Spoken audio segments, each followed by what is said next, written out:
ready for some krumpin? We're back at book club. We're back. We're back. Welcome back to book club. Yay. To Warhammer Book Club. I'm Ian. This is Mira. Hello. Hello. We are back with a non-Horus Heresy book. You might be watching this on our YouTube channel. You might be listening to this as a podcast. Yep. But today we will be talking about the fantastically odd Brutal Kunnin. Brutal Kunnin. Yeah, good. Right. Oi. This is going to answer a question about what accent orcs have coming later. Brutal Kunnin by Mike Brooks, a book about an orc. Just an orc, just a little orc. It's just about an orc. It's about a lot of orcs. It's about a lot of orcs. Hi, Mike, by the way. Hi, Mike. We have questions for you. We have questions for you. We have questions for us. We have questions for Mike. We will be talking to Mike. Woo! So we've got Mike on. Mike will be appearing and we will be posing questions to him like, did anyone force you to put humans in it? Yeah. And what's the soundtrack to the novel? And we'll see what he says to that. We do this probably once or twice a month at the moment. Yeah. You can find it on my YouTube channel, which is youtube.com/rbyterian. Patrons of the channel can vote for what the next book is. Also, interviews with many authors can be found on Mira's YouTube channel and on her Patreon. Yeah, I'm the little snotling to your orc. What are they called? A grot. A grot. I'm a grot to Ian's orc. Yeah, so we should get that. Little... We should get that done as our new book club logo. So Tower of the Inquisitor are done now. So I have a little grot channel. Yeah. Yeah. Where you interview authors. You've had Dan Abnett, you've had Graham Neal on because we're doing a Horus Heresy series. Yeah. Check us out on any of those things. I'm sure you already do if you are here. Without any further ado, Mira, please summarize Brutal Kunnin. Okay. In a world far away, led by a rotting dead emperor. I just found that out today. I love that this is the book where you found that out. Rival orc tribes arrive at a shiny planet simply brimming with flashy stuff. Bad Moons and Flash Gits agree to compete for everything. And if they all kill each other, that's okay too. On the planet, some bickering Adeptus Mechanicus incompetently defend against a swarm of greenskins. There is now just carnage for 300 or 400 pages. That's basically it, yeah. Yep. Titans unleashed! And massive robots smash and beat the crap out of each other. I put the shiznit out of each other. The Adeptus Mechanicus have a sneaky member who decides to activate a mega weapon. Uh-oh, it's a demon ready to inhabit a huge battle machine created by Gavrak, an undercover Iron Warrior. The demon trashes all the robots and then tries to explode a volcano. The good Adeptus Mechanicus, good, escape. And so do the orcs. But Badrook of the Flash Gits escapes with super tech. Uftak Blackhawk becomes a big boss and they all live to maim again. It does have a bit of a and they all live happily ever after vibe on this book, doesn't it? Yeah, so Brutal Kunnin. That right? Yeah, that's right. That's okay. right. I love the idea of an undercover Iron Warrior. I'm interested to, I remember I got in trouble with Iron Warrior fans. Oh, really? Because I wrote a tweet saying, it was like, one of those things, controversial opinion, take hazard black and yellow tapes, stripes out of Warhammer. Well, because there's just too much of it. It's for safety. It's for safety. Yeah, it's for safety. In 40k, everyone's walking around with their arms made out of metal. It's this weird thing in Necromunda where you've got an awful lot of hazard stripes and no handrails.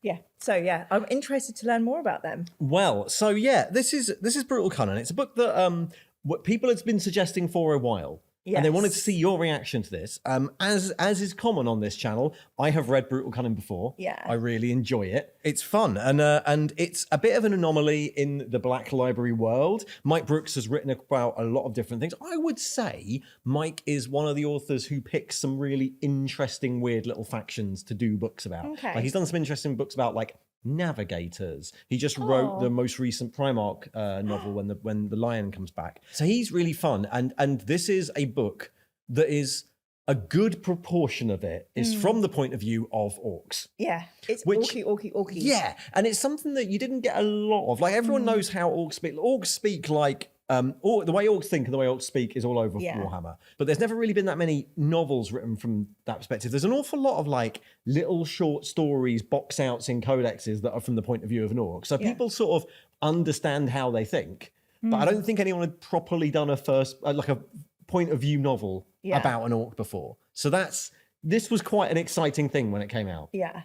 I mean, it's a lot of the orc stuff is in its own dialect. Yeah, Orcs, which is a thing that's been established over years. Yeah. So orcs are incredibly smash, bash, kill, maim. If their head gets cut off, it can be put on another body. Yeah. So I think as players, that must be really good fun. Yeah, they sort of have like cartoon physics in Warhammer. Yeah. And I mean, I respect books that are in dialect. Like there's a famous book, I can't remember the name of it now, Riddick White or something, that's all written in dialect, in the Book of Dave.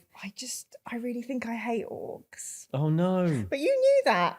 Did you? I thought you'd either really dislike the constant ridiculous violence or really enjoy the fact that with orcs, it's hilariously over the top cartoon violence. It was like Tom and Jerry mixed with a Carry On film. Yeah. But all the Carry On film references were just to like avert a violence and oh no, my head's exploding. And I mean, it was just relentlessly brutal. I read a few pages and Or relentlessly cunning. Yeah. Hey. I read a few pages and I was like writing to Ian.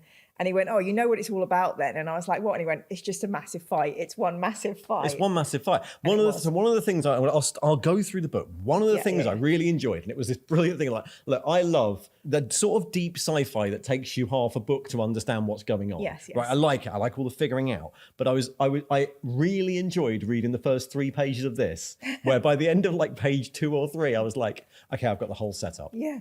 I know who the bad guy is. I know who the good guys are. I know how they got there. I know why they're there. I know what their objectives are. I know what their plans are. It's great, brilliant, let's go. And when I read that, I got a sense of dread. I was like, I know exactly where we're going. This is going to be a prolonged fight. I'm not going to really actually I did like the little ones, but I didn't like any of the main characters. There are some cunning bits later. Yeah. There is actually some cunning. There was some cunning. It wasn't all brutal. No, it wasn't.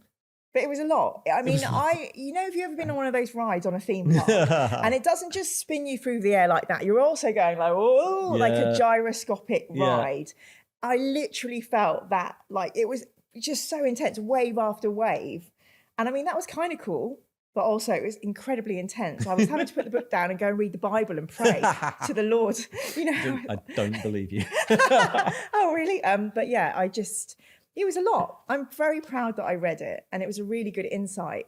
And it really, for me, defines how a different player will pick up a different faction. So somebody that could see themselves as an orc, I think I know a lot of them from our hate club. They're like good time boys. They are mostly good-natured, spirited. They like a laugh. They're not going to play an ultramarine. No. If you play orcs, I bet you don't play ultramarines. Does that make sense?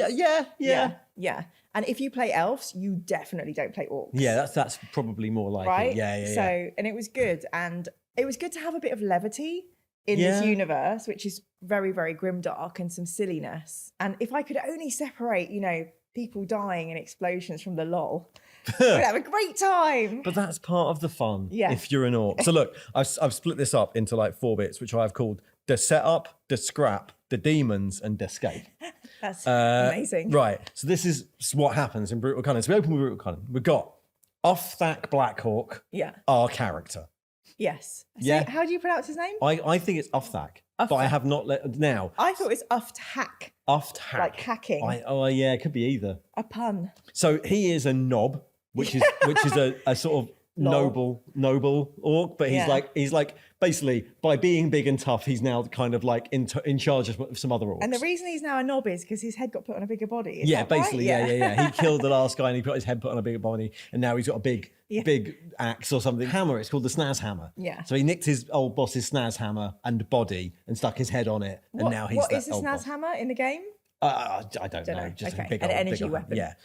He serves an orc as part of the Tech War led by the Mech Lord, right? And they've arrived over an Adeptus Mechanicus planet, which they say is like an entire planet made of metal, which the Mech Lord really wants because he likes metal. And the plan is to go and assault the planet like normal and have a big old fight. Take all the tech off the humies, because these orcs are scarily intelligent and they're using human tech. Yeah, and then reboggling it into their own sort of weird, And they all go to a big old meeting on the mech's ship, and all the different knobs are there and different war bosses are there. In a startling display, the famed orc pirate, Captain Badrock, shows up with his flash gits. Teleports. Teleports. Which is apparently a new thing for orcs. They've stolen that tech or something? No, they've sort of always been able to Okay, teleport. But I okay. think the idea of teleporting an entire gargant to the surface is quite a big thing. Yeah. So he turns up and he's like, right, actually, it's mine. I saw it first. And they sort of begrudgingly, the Mech Lord and Captain Badrook, who is like a famous special character from the game, agree that they're both going to be like definitely helping each other. Oh, yeah, definitely help each other. But if loads of your team get killed, well, they're looking the other way. Yeah. That makes sense. That's why they let Badrook escape with all the stuff at the end, because he's an established character. He's an established character. He can't get killed. Be killed. No, got it. No. So Badrook appears. They do that. They're off to the surface. They go, and then we switch to we meet all of our other characters. Yeah. Because orcs are not the only characters in this. No, and when they were first introduced, the chapters are written really differently. I thought they were Necrons because it was all written in code, and I haven't met Adeptus Mechanicus really. Yeah. So it kind of, I guess now it makes sense they talk in code, but I really was like, oh my God, Necrons versus Orcs. I can get behind that. I've read Robert Rath's book, so. But it is not that. No. It's Adeptus Mechanicus, which I think is a good choice. Yeah. Partly because the fun of the Adeptus Mechanicus is that it's all very like, they're stuck in procedure world. Yeah. Right? So the Adeptus Mechanicus, we meet our Adeptus Mechanicus. We meet 4 characters, right? Majos Dominus Illutar, who is kind of a bit wet. Okay, Probably not really, because that'd be very bad, very electronic. But he's technically in charge because he's the Magus Dominus, even though he's not very good at like wars. Yeah. Forge Lord who is like in charge of the Forge, and he consistently says you should use his big special weapon. Use my super weapon. Which is not officially allowed. No. So everyone's like, no, it's not got approved plans. No, you're not using technology we've all checked, so no, we can't use the big weapon. He's fishy from the off. Yeah. Then you've got Yavanos, who's the Magus biologist, who it turns out mostly wants to study orcs. Mm-hmm. And then finally you have the only reasonable character, Zaifa Varaz, who is the data smith, but it doesn't really matter what she does. She is the point of view character and only reasonable voice of reason in the entire council, and also like the lowest ranked. She's awesome. She's great. She's really great. The one before that, the biologist, rather than killing the orcs, wants to try and trap them. Yeah. So as they're storming getting in, they're like, oh, no, wait, we can dissect these beings. And then she's like, you are mad. I've got to go and sort this all out now. Yeah. So you've got this party of idiots in charge of the planet. They're in Node Primus of the planet, which is under siege. And they're watching first the first fleet arrive and then Badrook's fleet arrive. Node Primus. What does that mean? Does that just mean the main city? Yeah, I'm assuming it's not in anywhere else, and I assume it's Adeptus Mechanicus planet, and they think like computers. Therefore, the capital city is called Node Primus, and the next city is called Node Secundus. So Adeptus Mechanicus, we've just met in that Horus in the book we're reading at the moment, Horus Rising, makes a deal. He wants to make a deal with Adeptus Mechanicus. So are they a traitor legion? Well, the Adeptus Mechanicus is like this permanent thing in 40k. You know in 40k how like technology is almost treated like a superstition. Part of that is because technology is quite heavily guarded by this priesthood from Mars called the Adeptus Mechanicus. Originally, when they were discovered, they're like a parallel empire to the Imperium right at the start.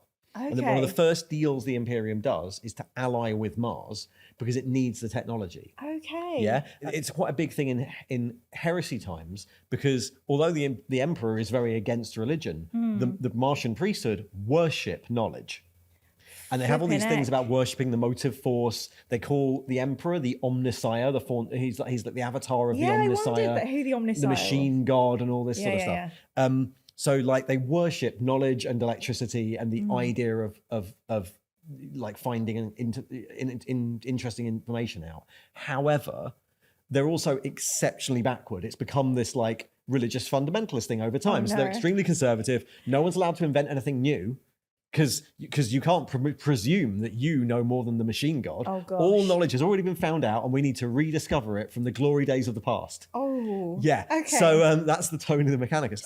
The presence of them in the world, they become part of the Imperium. In the Horus Heresy, they split. Factions go with Horus and end up making demon engines and things, and factions stay loyal. And they eventually become sort of part of the Imperium, but they're always slightly separate. They have their own worlds, which are more like fiefdoms, where any like very powerful Magos basically rules exactly how they want. Wow. And their presence in the Imperium is quite a lot of why the Imperium is so stagnant, because no one's really allowed to be a scientist unless you're in the Mechanicus. And the Mechanicus just want to look backwards. Yeah, basically. So if you're in the Mechanicus, there's no Primarch for that. No, they're just they're like a separate empire from the Imperium. And are they mostly Magi or are they Space Marines as well? Oh no. So they'll build the tanks for the Space Marines. Okay. But they don't. They're not get The main characters we always see are the Magi, the various different Magos. But the vast majority of them are going to be like servitors, indentured thralls who are just mind wiped to do whatever they want. There was a really great section about how miserable the lives of the servitors are in this. Yeah. So who would play Adeptus Mechanicus? Can you play that? Yeah, you can. There's a whole army. Okay. Yeah, in both Heresy and in 40k. In 40k, they're very like weirdly steampunk. Okay, Yeah. I'm going to look that up. So that's the Mechanicus. Yeah, and I think we've sort of come across, like Eisenhorn has a Mechanicus mate that makes these rune staff for him. And they pop up occasionally. Yeah. I think this is the first time you've come across like a Forge world. Yeah. Which is like their planet. Yeah. Oh, cool. And last question. Yeah. What's the noosphere? The noosphere noosphere is something invented relatively recently. Noosphere is their word for Wi-Fi. Yeah, okay. So they communicate in machine code, and they communicate in the machine. All of them are completely automatized, so they barely have to use their normal voices anymore. Okay. They believe in the purity of the machine. They communicate mostly in machine code, and the noosphere is their word for like wireless communications. Okay, thank you. That makes things a lot clearer. Brilliant, great. So we meet them. They're so stuck under procedure. So a great example of the Mechanicum thing is the fact that despite other people being vastly more experienced in warfare, Ilutar's the Magus Dominus, so he's in charge. And they can't, even though our hero character is like, oh my gosh, he's making all the wrong decisions, she cannot say anything. Like even the lead, we'll meet later, Mitranda, who's like the lead Skitari are their soldiers, sort of has to do his orders, even though she's like, this is stupid, this won't work. We meet them. And then we switch to, at some point, a little bit later, but I'll do it now. We switch to our third party, which is Gavrak Dalin, who all we know at the start is a guy who's sneaky and probably chaos. Yeah. That's all we know about him. Yeah. He's a sneaky chaos guy trying to use the situation for his advantage. But thank God for Gavrak, because at this point, I was thinking this is literally just going to be people firing and like stabbing each other. Now there's some intrigue. There's some intrigue and mystery is unfurling. Yeah. So I was relieved to see a baddie show up. See an actual baddie. Because the orcs, are they baddies? Who knows? Who knows? I don't know. They're just being orcs. They're just being orcs, aren't they? So having a lovely time. Gavrak's there. So there's your three factions all set up. They're on this planet. The planet is geothermically powered with an artifact of very ancient design, which keeps the volcanoes bubbling. Yeah, plot point. There is a massive volcano, which is made very clear from the very beginning. So you know the volcano is going to come into play. Yeah, it's going to be probably in the third act. Probably going to be a thing. Right. So that's it. And then we're set up. Like we get to that's kind of the setup, and then we just start the fight. Yeah. Yeah. There's a lot of fighting. Yeah. So in my section I've called the scrap. Yes. Right. We see basically two viewpoints of this initial assault. So off that goes down on his lander. His lander's blown up. Yep. One of 50,000 explosions that happened. Yep. On the other hand, we meet Mitranda, who's in charge of the Node Primus Skitari. Yeah. And she sees it crash, and then the orcs assault. Yeah. And there's some chopping up of red humies. Yeah, it's pretty brutal. I mean, it was a great opening overture. Like, it's just immediate carnage. I've got some questions about so there are sentences in the book, things like saying like, Cataphren destroyers waited in ambush along with half a dozen Sidonian dragoons, their Iron Strider. So are those things you can pick? Yes. So much like when we did Infinite the Divine, this is probably one of the other books we've read where the actual product names are in the book quite a lot. So Cataphren destroyers are tanks? No, they're servitors on tracked bases with guns. Amazing. And Sidonian dragoons? They're big walkie robot things. Okay. They're like pilotable walkie things. Okay. And that is an Iron Strider. Which is also an Iron Strider, yeah. Okay. And then this is kind of going on a little bit, but there's a Mecha Gargant. That's slightly different. That's a big orc. So you know what Titans are? Yeah. They're like I love things. Titans, yeah. They're my favorite. Gargants are the orc equivalent. Okay. And Mega Gargants are the bigger ones, and Mecha Gargants are the more techie ones. But they look like big, ringed, blobby orcs. That's cool. So they don't look like robots. They don't look like they can walk. They sort of waddle on feet. Yeah. So that's what a Gargant is. Very cool. The fight starts. Yeah. And then carries on on for like and I've got a load of 300 bits pages. here. There's some great moments though. There's some great setups. We've got initial assault. Yeah. Then the AdMech will discuss whether they should evacuate. Do they want to let the lava out? But no. What we'll do is we'll let the Titans out. Yeah, which was a cool decision. So there's a lovely little series where you meet Lux Infernus, Lex Imperial, I can't remember the name of the Titan. Big Titan walk, so they're as big and stately, and they're going to walk out, and they're going to meet the orcs, and then the mech lord teleports his Mega Gargant into the middle of them and immediately kills a Warhound. Yeah, which is the smaller of the Titans. Which was very cool because you think that the Titans could be a protracted battle. Yeah. They could be robots smacking each other for ages, and it's like woo, immediately. Yeah. So I thought that was quite cool. A question about the Titans. Yeah. So some orcs get into the head of a Titan. Well, yeah, so that's the next big thing that happens, right? Yeah. But Uthak is racing for loot, and they have a bit of an argument with Badrook's lads. Yeah. Because they're all trying to get to the loot best. And then he comes up with an idea because he sees all these speed freaks zooming around in their dragsters. Yeah. And he's like, right, there's this sort of dragster that has a teleport device in it called a shock jump dragster, which is also a product you can buy. Speed freaks paint red on there. Because red ones go faster. Red ones go faster. And no one's sure if they actually go faster. Various sorts of the game have had rules where they did go faster if you painted them red. But orcs definitely think that red ones go faster. Yeah, that came up in the book twice, and I felt really happy because I'd heard this. I was like, it's true. It's true. Red ones go faster. Yeah. So he commandeers a drag. So this is also where we get the first little grouping up of like the gang, the orc pal gang. Yes, the party is formed. Yeah, you've got Uthak, you've got his mate. Mogrot. Yeah. Yeah, who's like a bit dumb. Yeah. And then you've got a Grot who ends up coming along with him, and Uthak's like kind of trying to kill him all the time. He's a bit annoying. Yeah. Called Nizquick. Nizquick's my favourite. But Nizquick reckons Uthak's always saving him. Yeah. And then they have a squig that won't leave them alone that was originally packed for lunch called who's called nothing, but will soon be called Princess. Yeah. So a squig is orc food. Squigs are sort of orc everything. They're orc food, they're attack beasts, they're dogs. You can get hair squigs, they wear his hair. No. You can just bite onto their head and they're hairy, so they can have hairstyles. Yeah, there's all sorts of squigs. I'm broken. Squigs are one of the best things about Warhammer. Okay. They're just basically they're little balls with mouths. Okay. Yeah. Great. Yeah. There's an orc guitarist with a speaker squig. Oh, yeah. Oh my goodness. Okay. So there's all sorts of squigs. Yeah.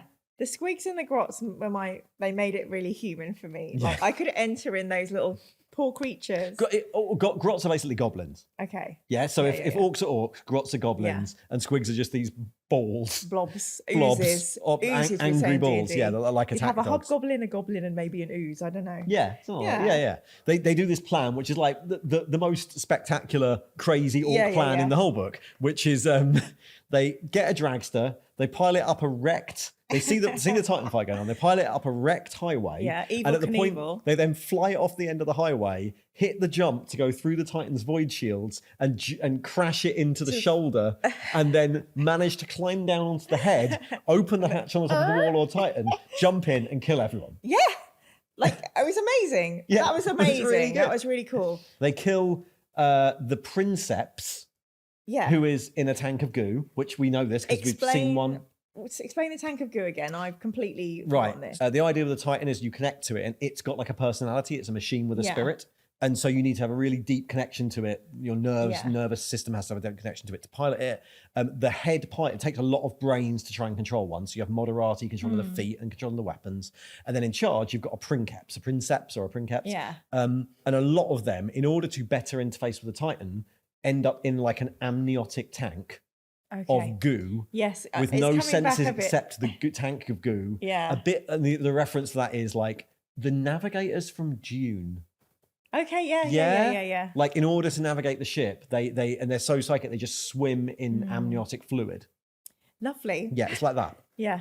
So that was really visceral. When that was very good set piece. And they smash the goo, and the squig kills the princeps, which is why the squid and Uthak tries to read what it says above. And he's like, princess. Yeah, you're called princess now. Oh, that makes so much more sense now. Very, very cute. Yeah, I enjoyed it. I mean, I was kind of excited to see the Titans. They come in, they smash things up, and then that is kind of over quite quickly. Yeah, because that's it. Then the Warlord's dead. Yeah. And then we because we're always following Uthak and his gang, we then sort of move away from that fight afterwards. Like he scares off some tech guard, and then he comes. We sort of get to the end of it. There's a cool bit where Mitranda gets to be a cool fighter. She attacks a Squiggoth, which is like an orc war elephant. Yes, I looked that up. They look amazing. Yeah. They're huge. They're massive squigs. So they're an orc war elephant, and she kills everyone on top of a Squiggoth. Yeah. So that's fun. You do get to see that they're quite evenly matched, but the orcs definitely seem like they're going to just destroy everything. Yeah. So yeah. And then finally, off that gets out the Titan, chases away some of the tech guard, and then can't go any further because they come up against some what's it called? Hard air. Yes. Which they don't understand. The air is all hard, they can't get through. Yeah. Which is an energy shield protecting the Forge complex. It's like a force field, right? Yeah. And yeah, that was very cool. I mean, it's really good. And then on the other side, I think I got this right. They are deciding we need all energy to the force shield. And then one of the biologists, the human biologist, Adeptus Mechanicus, is like, oh no, let's let some of them in to experiment on them, and drops the force shield. Yes. At the same time that Uthak is like smashing it with his hammer. So he thinks he's brought the shield down. Everyone's like, yeah, well done. And it's this idiot who's like, let's get the orcs in and have a little look at them. So they get the orcs in. Yeah, so there's a point where like it's obvious that the council splits. Ilutar doesn't know what to do. The biologist is like, let's get the orcs in. Ol's like, fuck this, I'm going to go and make up a massive machine. And Zava's like the only sensible person going, right, okay, we should probably evacuate. Yeah. Make sure I get all my stuff in the plane. Yeah. Yeah. I mean, it's really cool. And then we get this amazing little scene where we have the secret dude, Gavrak, has broken into. Yeah. And is trying to find this item of power. Yeah.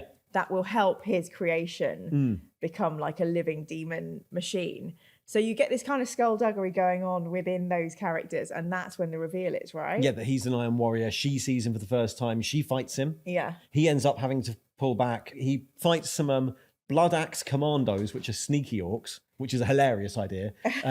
But people liked them. They're orcs clad in like camouflage, but they're still fucking great orcs. They got like little wool hats on. I thought like it was really sneaky special forces. That fight was one of my favorites because these two scientists start talking and you think, oh, they're going to be friends, and then they're completely just beat the crap out of each other.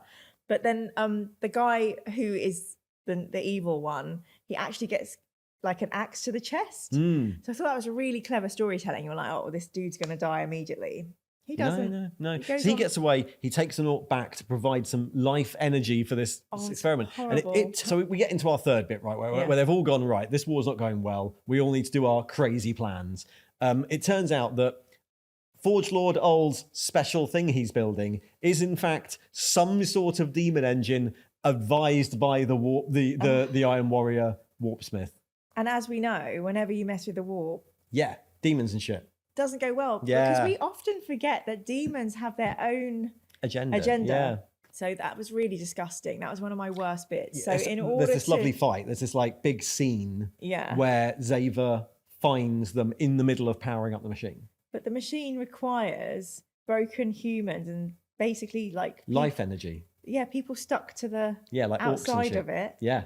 Like their legs are missing, they're all really sad. You've met them, not personally earlier, but the guy's going, ha ha ha, all these poor, these poor humans. And there's even a passage where they're like, I'm going to sneak and kidnap all these like servitors, but I'm not going to sneak them from their friends. I'm going to subtly do it because otherwise people will know I'm doing a plot. Yeah. And they're all stuck on this machine. Yeah.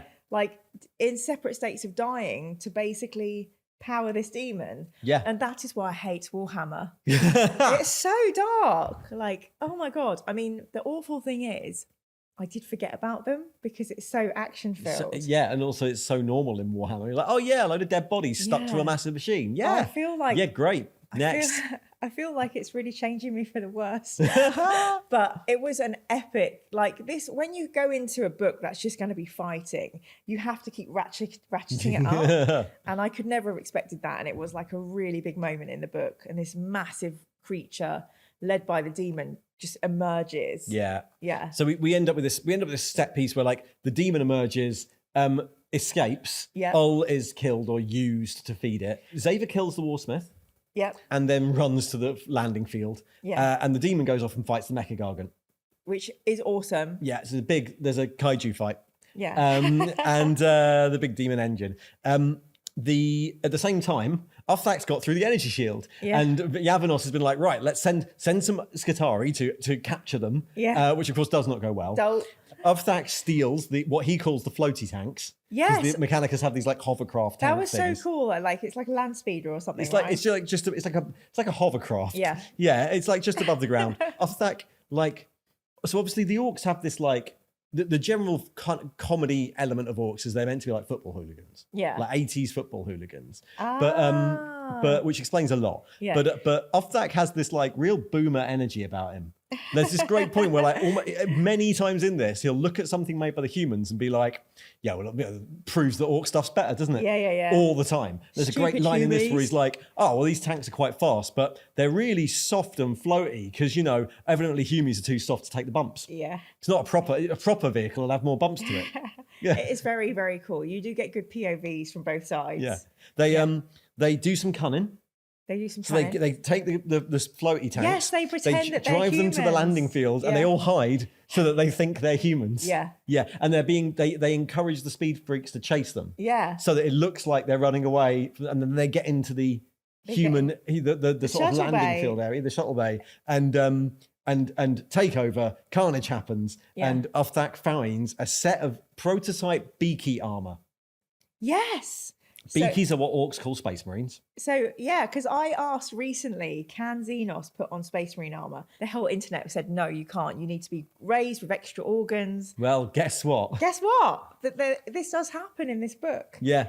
So he puts on a Centurion suit, which is a sort of space marine armor, which is a new prototype, and they just call it beaky armor. Puts it on, they're all complaining about how boring it is because it's all grey. Yeah. And they're like, we've got to draw all over this, haven't we? It's a bit boring. What I loved is they were like, oh, don't worry, we can paint it. And I was just thinking every gamer is like, that's what we do. We paint it. Yeah. So they take over. He gets cool stuff. And basically there's then an end scene where Zypher, Ol's now dead, monster's fighting monster. Zypher and Mitranda meet up. Yeah. They meet another Forge Lord who pops up right at the end to be like, las cannons are brilliant, I love them. What? There's a war going on? Didn't notice. They kill Ilutar and they escape on the only ship that makes it out. And they've got all their stash. They've managed to save their precious things. Yeah. And while this is all happening and they're managing to save themselves, the orcs converge, they're back together again, and they notice that this demon monster has gone up the volcano, is now trying to smash the volcano. And they're like, oh, what's he doing? So they go and look, and they realise, it's a shiny thing. It's a shiny thing. First, they destroy the demon. Yeah.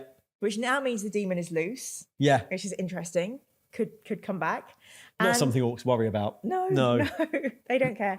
And then they realise there's a whole stash of like tech that the robot was trying to get to, but that must have been very warpy.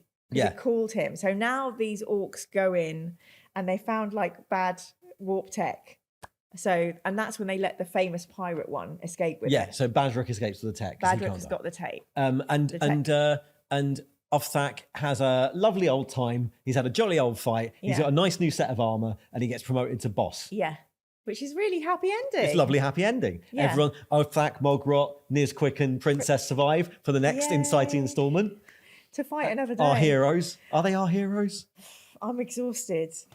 So that's the plot. It's one battle from start to finish. Actually, now we're talking about it, I do like it. I just really hated it the whole time I was reading it. Because on your own, it's quite hardcore, but it is nice to talk about it with you. That's us. That's Brutal Kunnin. Okay. It's an orc fight. I have questions. You have questions. Let's do Mira. It's been a while since we had questions. The return of Mira's questions. We're doing lots of heresy books where you sort of know what you're talking about, what's going on now. In the book, there were 29 mentions of Mork and Gork. Mork and Gork, yeah. They come up a lot. Yeah. I was really surprised. Are orcs religious? Well, yeah. How do they know? How do they know about Mork and Gork? They just know about Mork and Gork. Are Mork and Gork real, as in like the Emperor is, like they've been seen, or it's questionable. The Mork and Gork. So the way orcs have this weird psychic thing. We talked a lot recently about how psychics work and the metaphysics of 40k. Orcs have a really weird thing in that they've sort of been engineered years ago by an ancient race. They were engineered to kind of be protected from the warp. And one of the ways that works is that the orcs generate a psychic field which sort of stays within them and is very orky. And it's how a lot of their tech works. Is it's helped along with their psychic field. It's why they adhere to cartoon physics. That's incredible. And so in the warp, there is gods made from this psychic field called Mork and Gork, but they don't really talk to anyone who isn't an orc. Okay. And they're sort of like allegorical deities that are a representation of the orc psychic energy, which sort of, unlike humans, where the psychic energy and their emotions go into the warp and affect it, orcs just stay in their own little orky bubble. And all their psychic energy helps the orcs get big and strong and do psychic things. Yeah. In that way, they're sort of protected from interference from normal chaos in the warp. They have their own orky thing. And there's a few species in Warhammer who that's their protection against chaos. So, like Tyranids have their own thing. So which if is, I'm playing orcs and you're playing another army, and you try psychic stuff on me, I've got extra dice. I can still zap you with psychic things. Yeah. But if I open my mind to pull power from the warp to do psychic things, it might be the case that a demon invades my brain and I get possessed. Yeah. Whereas if I was an orc psyker who's called a weird boy, it's much more likely that what happens is the psychic energy I'm pulling from probably isn't like general warp psychic energy. It's all the psychic energy of the orcs near me. And it's much more likely that the actual problem will be there's so many orcs and they're so excited my brain will just explode. Okay. Bloody hell. So it's sort of a bit different. But so there's these things called Gork and Mork. They are the gods of the orcs. Yeah. Gork is brutal but cunning, and Mork is cunning but brutal. Yeah. Okay. So one of the things I really enjoy about this book, right, is that often it's basically the humor element. You think often 40k books fall into two camps, right? You've got the mindless action, heroic Age of the Emperor, bolters, brothers, Space Marines, all that, right? Which like a lot of the Space Marine battles books are, where it's just basically this is a big fight, but it's very like serious and gritty and grimdark. And then the other side you've got is the sort of more personable, intriguey, Eisenhorn Inquisitor, like again, quite serious, but quite like personable. You get human characters, and the Horus Heresy books kind of fall on the second side of that quite a lot of the time. Yeah, I'd agree. They have the battles, but even the Space Marines and the Horus Heresy are a lot more human than Space Marines in 40k. What I liked about this is it was a third different thing. Like it was like an action movie. It was like a full-on, over-the-top, silly battle. Yeah. But also not deadly, po-faced serious. Like even the Mechanicum are like it's comedy like they're like comedy dysfunctional office. It was like it's like The Office. Yeah, but they are like the fun of the Mechanicum is they're just like completely incapable of acting correctly. Yeah, because everything has to be done the way they've all got their own agenda. Yeah, they cannot function as an actual group. I mean, we could put what's his name, Kane, into kind of. Yeah, actually, Kane is in the same world as this. A little bit, There's loads of like crazy chaos action movie stuff going around him, and he's like, well, I don't know. Yeah. So yeah. No, that's cool. The frustration of people like Zypher. And Mitranda, who are like, this is stupid. Yeah. What are you doing? Please don't try and dissect the orcs. Please let's just escape with our stuff. Yeah. It's so there's something, it just occupies a space very few things do. Maybe you're right that the only other things I've seen that occupy that space are the Kane books. Yeah. Interesting. Of this like taking 40k as stupidly as it was intended to be. Yeah, definitely. I wonder who came up with the first orc faction and all that stuff. Yeah, well, they go back all the way. And a lot of that stuff, like Wardy orcs and all the silly sort of like boisterous laddishness of orcs, goes back right to the very start. So it is always there. I'm amazed. I mean, once you said this was meant to emulate the football hooligans of that era, I immediately could see it. I remember watching The Lord of the Rings in the 2000s and being amazed at what The Lord of the Rings did. The orcs are all Cockney. Oh, I was like, "Why? Oh, you've chosen to have Cockney orcs." But in the book, in the books of Lord of the Rings, they're not Cockney orcs. They don't talk like Cockney orcs. They do talk a little bit more gutturally, but yeah, but. Not like, all right, Saruman, I'm going to take down the trees. Like, they take like they're going to push up and fucking start dancing with Mary Poppins, aren't they? And I'm like, have you been reading Warhammer?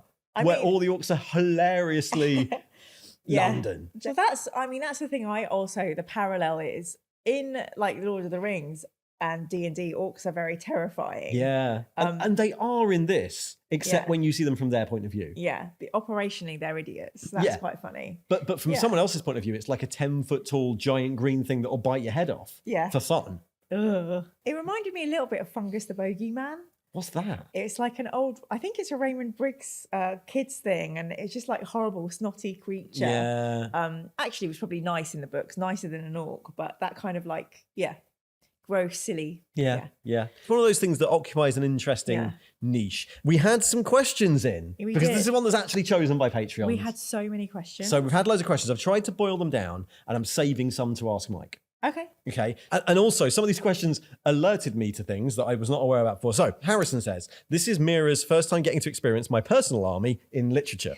So, how do you feel about the orcs now you've read a story from their perspective and from the perspective of those fighting them?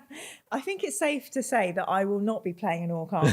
But like I said, I do like the little creatures. I think that is a really cute little element that you don't get in any other army. There is an ancillary comedy element to the orcs, which is that the grots that have decided to form their own collective. Yeah. And so you can't really play them. But Gary's got an army that he's built of rebel grots, which is this constant thing. They were in this, there was this weird 90s game called Gorka Morka, which was like Necromunda but orcs. Okay. And then you could play as the rebel grots, which are like socialist grots. Oh, yeah. Right it's like a separatist socialist grot alliance. Amazing. It's hilarious. Yeah. And the Red Gobbo is like the leader of the rebel grots. Oh, and so cool. And that can be done. I have a sympathy for them. I think there are novels about the Red Gobbo. Oh, interesting. Yeah. So Harrison, I mean, I enjoyed being in their world. I definitely don't think I could live there. I still think I'm more Tau than anything else that we've met. We got to read a Tau book. We should. Yeah. But yeah, I really enjoyed them. I like learning about all the different colors, the different factions.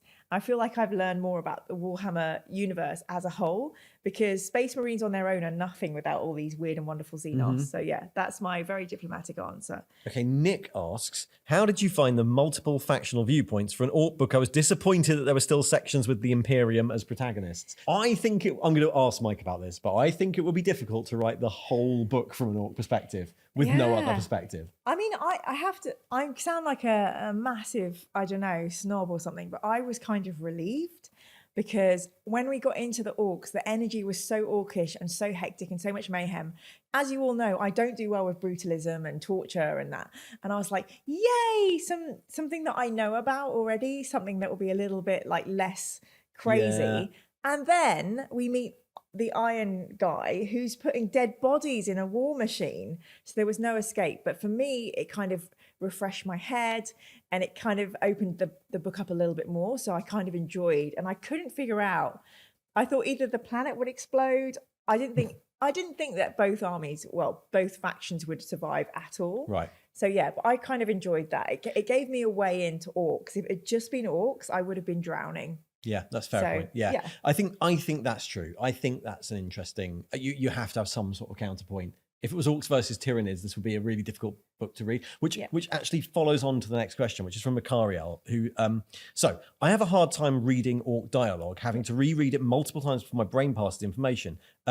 It's his second language. English is his second language. Assuming you read it and didn't listen to the audiobook, how easy or difficult do you find it to understand the orcs talking to each other? And then we've got one from Richard Swales, who's like, did either of you listen to the audiobook? What was your favourite UK regional accent used for the orcs? And I'm like, oh, we didn't listen. Surely they're all from London. Everyone knows that. I find the orcs, absolutely phonetically easy to read because it's my accent. Yeah. It is. It's the same accent that I have, an orc. right? So it's not. It's just like how half the people around me growing up spoke. So it's not. Yeah. Well, one thing I should say is Ian and I have to read because we know we're going to talk about it. If you're listening, you can miss. It's hard to kind of make notes and know what you're going to do. We have to read, but we are discussing listening to more audiobooks, so we can join in with those of you that do. I think. I mean, did it take you a while to get into? Generally, I prefer to read books that aren't in dialect because it is a code switch in my brain. But once we got into the orcs, I found it easy. But I would hate it if it was a second language because everything's spelt weirdly and you have to say it phonetically to get it. So many in-jokes from the dialect. So I thought it was quite clever. I thought it was a really good device, but yeah, if it was not your first language, I feel for you. Difficult. Thank you for sticking with it. Kurt says, right, so something the novel got me thinking about was how great the strength of the 40k IP is, how fans with different tastes can find a different entry point faction. And if you find the general tone of modern 40k serious, then orcs are a fun, silly vibe. Some questions. Would you read a sequel that follows the orc characters? Would you read a sequel that follows the AdMech characters? Which would you read first? You go first. I'm going to read War Boss, and I don't care if those AdMech characters are in it or not. I think they were one-shot throwaway characters, and that's fine. Though I love the idea of the AdMech escaping to somewhere where Off-Back turns up again, and it's like this hilarious carry-on film of never being able to get to the just chasing each other around. Like, we've escaped those orcs. What's happened? They're here again. Because I'm an idiot, I will need to know what happened. So I probably would read again. Kurtz, I agree with you. I think it's a great entry tone. Like all my friends that hate, I know really get off on orcs. So yay, I'm really happy for that. I think I would probably want to follow the AdMech characters because women. Yeah. Well, yeah. Actually, really cool. Women and non-binary characters. Yeah, but there are so many other 40k, 30k books to read. It's hard. I'm already reading too many. But yeah. Probably would read more. And finally, one of the things that Greg had a similar question, which is like, there were definitely some loose ends. So cue a cheesy 50s end of the episode style voiceover. Does Zephyr make it through the Orc fleet to safety? What is the secret of her maybe Xenos artifact? Will Elfthak give Captain Badrocker a good krumpin? Is everyone being secretly manipulated by Nizquick and his plan to become ultra mega boss of all orc kind? Tune in next week to find out. What would Ian and Mira have happen in episode 2? But the thing I liked about this is because it is a 50s pulp. Like there are loads of loose ends. Yes. No one knows what happened to all those things. Maybe that is what happens in War Boss. But what was Zephyr's artifact? I was mad that we didn't find that out. Yeah. Did you know what it might be? No. Okay, great. I love that Krumpin is a dance from the 90s that I remember, where you would dress like a clown and do that dance. And I would love it if Nizwick and Princess like stole a spaceship and then they had like, R2D2 and 3PO have their own adventures. What you need is like there's a short series of books. We should read one on this called Warhammer Adventures, which are for kids. They're like three of the kids on a spaceship discover a Necron. It's like that. And I love the idea that there's like a series of Nizquick and Princess stories. Oh my gosh, that would be so cool. And they just have their own adventure and they somehow do something that wins the war or something. Because you can imagine Which I think is what the Warhammer Adventures do. It's like they're in a serious Warhammer 40k novel, but the kids are having their own little adventure. That would be amazing. Yeah, let's look at those. Yeah, Greg Hitchcock is he was in some hate book clubs. Very, very clever, intelligent questions. Yeah. So there we are. That was Brutal Kunnin. Yeah. Your first Orc book. Your last Orc book. Definitely not my last Orc book. I really enjoyed it. Maybe my last, but yeah. I'm going to read War Boss. I don't know when I'm going to read War Boss, but once I've finished The Lion and rereading the Gaunts books and the next couple of Horus Heresy books. Galaxy and Flames I've done. I'm already up on that. Yeah. But then... So thank you for all your questions. We have read Brutal Kunnin. Brilliant. We're going to speak to Mike and see how this came about, which I think is going to be really interesting. Next book we will vote for on the Patreon. So you've got a few things to do. Your channel, you'll be doing Gaunts Ghosts. Yep. We've got Galaxy and Flames to record next. Brilliant. Okay. So until then, thanks for listening and or watching, because that's an option. Yay. Bye. Bye. Bye.